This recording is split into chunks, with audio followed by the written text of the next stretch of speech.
নমস্কার বন্ধুরা, লাকির রান্নাবান্না অ্যান্ড ব্লগসে আপনাদের স্বাগত। আজকে আমি রান্না করেছি ডিমের পাতুরি। ডিমের পাতুরি করার জন্য এখানে ডিম নিয়েছি আমি সিদ্ধ করে, তারপরে কেটে নিয়েছি হাফ হাফ করে, আর নিয়েছি ধনেপাতা কুচি, টমেটো কুচি, পেঁয়াজ কুচি, আদা রসুন একসাথে বেটে নিয়েছি, আর শুকনো লঙ্কা বাটা। এবার এদিকে টমেটো কুচি নিয়েছি আর নিচ্ছি পেঁয়াজ কুচি।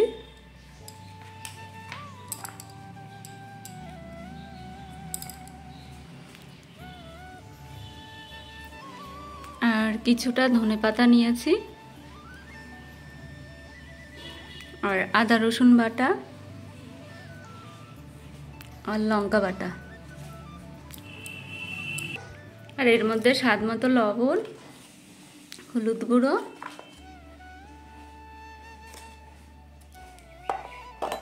আর নেব সর্ষের তেল। এবারে এটা একসাথে মেখে নেব।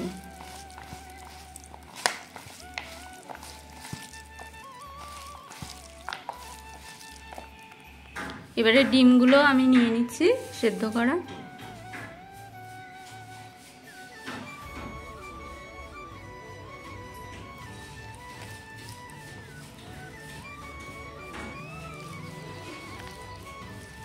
এবারে এই ডিমগুলো মাখা হয়ে গেছে, এবারে কলা পাতার মধ্যে আমি দিয়ে দেবো সাজিয়ে।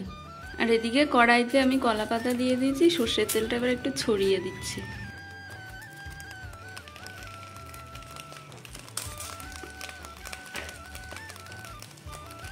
ডিমগুলো আমি একে একে সাজিয়ে দিচ্ছি।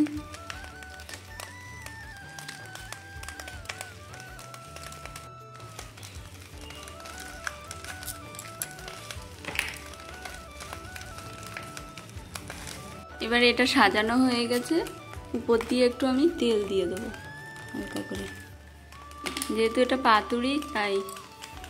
এবারে এটা কিছুক্ষণের জন্য ঢাকা দিয়ে রাখবো, তারপরে এপিট ওপিট করে ভেজে নেব।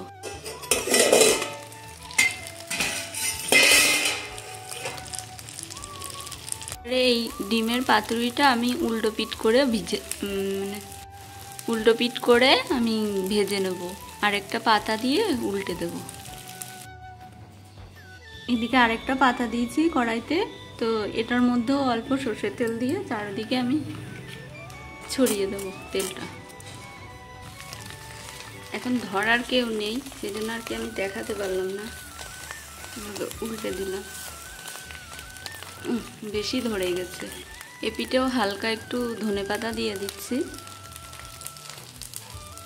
আর হালকা করে একটু ঢাকা দিয়ে দেবো।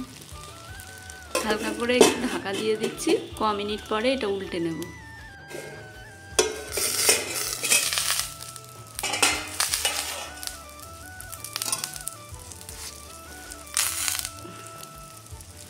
তৈরি হয়ে গেছে ডিমের পাতুরি। এবারে এটা আমি নামিয়ে নেব।